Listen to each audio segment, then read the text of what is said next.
镜头转来关心的刑事局有抓到一个保险经纪公司，找通园两间中医诊所4个医生合作来诈骗保险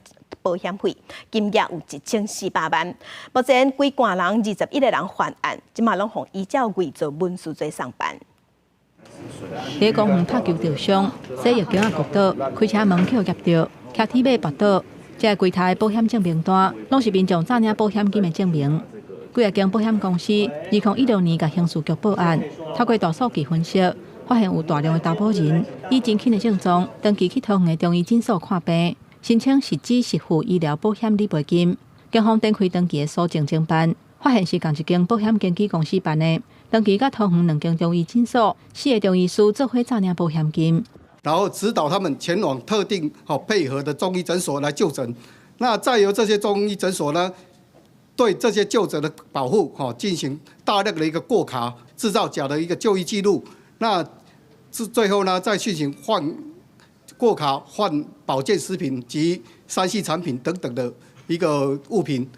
警方指出，保险经纪人甲投保人甲讲，惊着伤去中医诊所看病，大量入境保卡制造就医的记录。中医盗开假的诊断证明，还佫变做电商，互患者买保健食品、3C 的产品来代替水药的费用。投保人则佫摕假的单来申请理赔，累计诈领的保险金有甲1400万。尤其每一张保单上济赔3万块，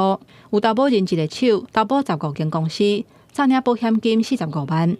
诊所的员工还佫有教人安怎诈领保险金的笔记。刑事局查到医师、保险经纪人、甲投保人等21个人，以加重诈欺、甲伪造文书罪上班。